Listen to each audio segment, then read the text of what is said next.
प्यारे बच्चों, ध्यानपूर्वक देखिए, आपको बोर्ड में क्या दिखाई दे रहा है? वृत्त। इंग्लिश में क्या बोलते हैं वृत्त को? सर्कल। वृत्त को बोलते हैं circle. CIRCLE, circle. Class 5th से 10th 11th 12th तक लगता है सर्कल, लेकिन बच्चे कई बार नहीं समझ पाते हैं सर्कल क्या है। इस तरह का होता है सर्कल। अब सर्कल के अंदर, सर्कल के बाहर, ये आपका पूरा सर्कल बना रखा है। जो ब्लैक रेखा दिख रही है आपकी, ये टेढ़ी रेखा है, ब्लैक जो दिख रही है, ये सर्कल है। इसके अंदर की बात कर रहा हूं, जैसे बिंदु O है, इसमें दिख रहा है आपको, ये सर्कल पर नहीं हुआ, सर्कल के अंदर हुआ। जैसे एक पॉइंट X हम ये ले लेते हैं बेटा, ये लिया हमने, ये सर्कल पर नहीं है, वृत्त पर नहीं है, ये कहाँ है? वृत्त के अंदर है, वृत्त के अंदर है। तो ये सर्कल पर कौन कौन से बिंदु हैं? बिंदु A, C, या हम इधर देखें B। देखो ये बिंदु A ये सर्कल पर है, वृत्त पर है। ऐसे ये बिंदु C ये सर्कल पर है, ये बिंदु B ये सर्कल पर है। और जो ये X पॉइंट है आपका, ये वाला, ये सर्कल के अंदर है। बिंदु O जो कि इस वृत्त का केंद्र है, ठीक जो बिंदु होता है, बीच का बिंदु होता है, वो वृत्त का केंद्र कहलाता है। जब आप प्रकार से सर्कल बनाते हैं तो यहाँ पर आप प्रकार की नोक रखते हैं ऐसे, और यहाँ पर पेंसिल रखते हैं, तो यहाँ पर जो प्रकार की नोक रखी जाती है, ये वृत्त का केंद्र हुआ। ठीक, इतना समझ में आता है। वृत्त पर स्थित बिंदु कौन कौन है? ये एक तो बिंदु A, दूसरा बिंदु B और तीसरा बिंदु C। ये और जो X वाला पॉइंट था, ये सर्कल के अंदर हुआ। अगर हम कोई पॉइंट यहाँ पर लें, देखो ये पॉइंट X हम यहाँ पर लेते हैं, तो ये सर्कल के बाहर हो गया, सर्कल का बाह्य बिंदु हुआ। वृत्त पर वृत्त का बाह्य बिंदु और वृत्त का अभ्यंतर बिंदु, अंदर वाला बिंदु। सर्कल का मतलब क्या हुआ? जो एक रेखा आपको ब्लैक रेखा दिख रही है, ये सर्कल पर हुआ। समझ रहे होंगे आप। और वृत्त का केंद्र किसको कहते हैं? कहा मैंने, जो वृत्त का ठीक बीच का मध्य का बिंदु होता है, जहां से वृत्त पर स्थित प्रत्येक बिंदु की दूरी बराबर होती है। जैसे ये वृत्त बिंदु है, O से वृत्त पर स्थित बिंदु कौन कौन है? वृत्त पर स्थित बिंदु है A, वृत्त पर स्थित बिंदु है B, वृत्त पर स्थित बिंदु है C। ऐसे हम वृत्त पर एक स्थित बिंदु यहाँ पर सपोज करो, इसको हम D ले लें, या वृत्त पर स्थित बिंदु हम क्या ले लें? E ले लें। तो इन सब की बिंदु O से दूरी बराबर है। तो जो बिंदु O है क्या है? बीच का बिंदु, बिल्कुल ठीक मिडिल पॉइंट है। इस बीच के बिंदु को सेंटर कहते हैं, वृत्त का केंद्र बोलते हैं, centre of the circle. Centre, CEN, दोनों सेंटर की स्पेलिंग CENTRE,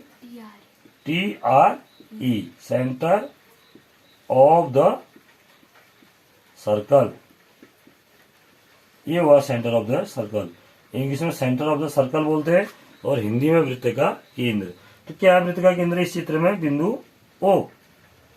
इसको O लिखे या बिंदु O भी कह सकते हो, बिंदु O, ये वृत्त का केंद्र हो गया। तो किसको कहते हैं? Centre of the circle. जो वृत्त के बीच में स्थित बिंदु होता है वो सेंटर ऑफ द सर्कल कहलाता है। इसके बाद आते हैं वृत्त की त्रिज्या। देखिए वृत्त की त्रिज्या किसको कहते हैं? वृत्त का जो ठीक मध्य बिंदु होता है, इसको वृत्त पर के मध्य में अभ्यंतर में जो बिंदु O है वो वृत्त का केंद्र है।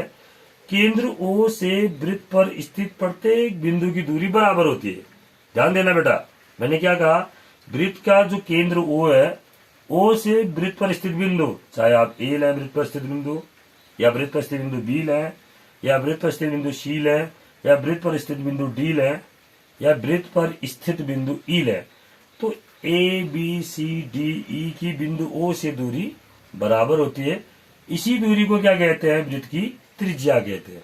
त्रिज्या को इंग्लिश में क्या बोलते हैं? Radius, radius of the circle. Circle means वृत्त, रेडियस बोलते हैं। तो जो वृत्त की त्रिज्या R होती है वो क्या है? OE भी कह सकते हैं हम, OB भी कह सकते हैं, OC भी कह सकते हैं, इसी प्रकार OD भी कह सकते हैं और OE भी कह सकते हैं।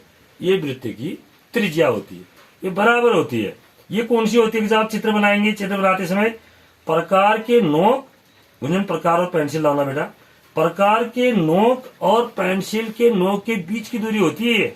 जैसे आप प्रकार से बनाते हैं, जब हम प्रकार बनाते हैं तो इस तरह से रखते हैं ना, इस तरह से रखते हैं तो यहाँ पर ये जो दूरी होती है प्रकार की नोक और पेंसिल के नोक की दूरी इस तरह से होता है। तो ये जो दूरी होती है प्रकार के नोक और पेंसिल के नोक के बीच की दूरी जो है वो वृत्त की त्रिज्या कहलाती है, इतनी होती है। क्लियर हो गया। अब है वृत्त का व्यास, डायमीटर। इंग्लिश में व्यास को डायमीटर कहते हैं। डायमीटर ऑफ द सर्कल, जो त्रिज्या की दुगनी होती है। डायमीटर क्या हुआ? BC। क्या हुआ? BC। ये पूरी व्यास हुई। अभी BC क्या है? कहां से होकर जाना चाहिए BC को? बिंदु O से। बिंदु O क्या है? वृत्त का केंद्र है। ये जो बिंदु O है ये वृत्त का केंद्र है। ये BC जो है वृत्त का व्यास है। यानी कि वृत्त के को दो बिंदुओं को मिलाने वाला रेखाखंड जो कहां से होकर जाए? व्यास से होकर जाए, सॉरी केंद्र से होकर जाए। वृत्त पर स्थित दो बिंदुओं को मिलाने वाला रेखाखंड जो कहां से होकर जाए? केंद्र O से होकर जाए, वो वृत्त की का व्यास कहलाता है, डायमीटर कहलाता है। देखिए ये BC डायमीटर है। ये डायमीटर है किसकी दुगनी है? त्रिज्या की दुगनी। देखो OB और OC बराबर है और BC व्यास है। तो BC जो है BO कहें या OB कहें, OB और OC का दुगना हुआ ना BC, तो ये व्यास कहलाता है। यानी कि व्यास किसको बोलते हैं? BC को। BC कौन कैसी जीवा है? अब जब आगे को वृत्त पढ़ेंगे आप वहां पर जीवा भी पढ़ेंगे। वृत्त के दो बिंदुओं को मिलाने वाला रेखाखंड वो वृत्त का व्यास जीवा कहलाती है। वृत्त के दो बिंदुओं को मिलाने वाला रेखाखंड वृत्त की जीवा कहलाती है। ऐसी जीवा जो वृत्त के केंद्र से O से होकर जाती है उसे व्यास कहते हैं। तो BC एक व्यास है जो त्रिज्या की दुगनी होती है। देख मैं भी कह रहा था आपको कि प्रकार की नोक और ये इसके बीच की दूरी देखो। ये अगर हम इसको बनाएंगे तो ये जो डिस्टेंस आई आपकी इतनी ये डिस्टेंस प्रकार की नोक आपको अगर दिख रहा है, चित्र में दिख रहा होगा, ये प्रकार की नोक और पेंसिल के नोक के बीच की दूरी ये वृत्त की त्रिज्या है। क्योंकि जब हम वृत्त बनाएंगे तो यूं खींचेंगे तो इस तरह से बनेगा। ये हो गया आपके क्या? वृत्त की त्रिज्या। ठीक हो गया। व्यास भी हो गया। व्यास क्या होता है? त्रिज्या की दुगनी होती है। फिर आता है परिधि। कभी कभी परिधि शब्द आता है, कभी कभी परिमाप आता है। परिधि को इंग्लिश में सर्कमफेरेंस कहते हैं और परिमाप को क्या बोलते हैं? पेरीमीटर बोलते हैं। एक ही चीज है। वृत्त का व्यास कहें, सॉरी वृत्त की परिधि कहें या वृत्त का परिमाप कहें। वृत्त की परिधि कहें या वृत्त का परिमाप कहें। परि मीन से होता है चारों ओर की माप। चारों ओर की माप, चारों ओर की माप माने ये जो दूरी है पूरी ये अगर हम इसे धागा लगाएंगे तो यहाँ से अगर धागा शुरू करेंगे तो यहाँ से लेकर के जितनी धागे की लंबाई लगेगी ये इसका परिमाप हुआ। वो धागे की लंबाई जितनी लगेगी, देखो यहाँ से शुरू कर रहे हैं हम धागा लगाना, अगर हम यहाँ से धागा लगाएंगे तो यूं लगाते लगाते इसकी चारों तरफ यहाँ तक लाएंगे धागा को, तो जितनी धागे की लंबाई होगी वो वृत्त का परिमाप हुआ। सर्कमफेरेंस इसको इंग्लिश में बोला जाता है। इसको परिमाप भी बोलते हैं। इंग्लिश में परिमाप को पेरीमीटर भी बोलते हैं। अब ध्यान रखना परिधि शब्द जो है केवल किसके लिए आता है? वृत्त के लिए आता है। अन्य परिमाप सबके लिए आता है, जैसे चतुर्भुज का परिमाप, त्रिभुज का परिमाप। अब हम त्रिभुज की परिधि नहीं कहेंगे, त्रिभुज का परिमाप ही कहेंगे। लेकिन वृत्त के केस में, सर्कल के केस में परिमाप को परिधि भी कहते हैं, सर्कमफेरेंस भी बोलते हैं। तो इसका परिधि क्या होती है? ये पूरी दूरी हुई। ठीक हो गया। तो अब परिधि को का जनरल जो सूत्र आता है वो होता है 2πr। देखिए 2πr। r क्या हुई? त्रिज्या 2πr। अब प्रश्न ये आता है कि ये अब आप सोच रहे होंगे सर पाई कहां से ले आए? पाई का मतलब होता है 22/7। जब आप बड़े क्लास में जाओगे या पढ़ रहे होंगे, पाई का मतलब होता है 22/7। तो परिधि कितनी होती है? 2πr होती है परिधि। ये याद रखना है कि परिधि जो है 2πr होती है परिधि। और r क्या हुई? त्रिज्या। r, ये जो r होती है ये मैंने आपको बताया था त्रिज्या होती है, ये वृत्त की त्रिज्या होती है ये r। ठीक हो गया। क्षेत्रफल, वृत्त का क्षेत्रफल। क्षेत्रफल माने इसके अंदर कितनी जगह है? ये जगह जो है ये कितनी जगह है? ये क्षेत्रफल हुआ। किसके अंदर? वृत्त के अंदर। वृत्त के अभ्यंतर भाग में कितनी जगह है वो वृत्त का क्षेत्रफल हुआ। क्षेत्रफल माने πr²। वही स्क्वायर का मतलब क्या हुआ? अब यहाँ πr² आ रहा है, यानी पाई गुणा त्रिज्या का वर्ग या पाई गुणा रेडियस का स्क्वायर।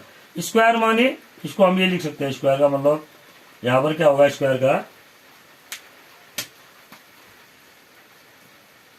पाई गुणा आर गुणा आर, ये स्क्वायर माने 2 बार गुणा, स्क्वायर माने 2 बार गुणा, ठीक हो गया। तो वृत्त का क्षेत्रफल क्या होता है, पाई गुणा आर गुणा आर, और पाई का मान कितना बताया, 22/7। अब लास्ट बिंदु है इसमें, व्यास और त्रिज्या में क्या संबंध होता है। पहले ही बता चुका हूं मैं, व्यास त्रिज्या की दुगनी होती है, व्यास त्रिज्या की दुगनी। व्यास क्या हुआ, BC तक ये है व्यास, व्यास का मतलब क्या है, व्यास का मतलब है BC, और त्रिज्या का मतलब क्या है, त्रिज्या का मतलब है आप हम लिख सकते हैं क्या, OB या OC, दोनों बराबर हुए ना, तो इसका मतलब इसका मतलब क्या हुआ कि जो व्यास होगा वो दुगनी हो जाएगी किसकी, त्रिज्या की, या हम ये भी कह सकते हैं त्रिज्या व्यास की आधी होती है, त्रिज्या व्यास की आधी होती है। तो इस तरह से वृत्त पर ये चैप्टर है, अगर इसको गौर से देखेंगे, जहां पर भी नहीं समझ में आता है आप पूछ सकते हैं बढ़िया करके, जहां पर ये समझ में नहीं आया कि सारी बिंदु क्लियर समझ में नहीं आया, इससे रिलेटेड क्वेश्चन अगर आप देखेंगे, मैं नेक्स्ट उसमें बताऊंगा कि क्या क्या क्वेश्चन इस पर आ सकते हैं।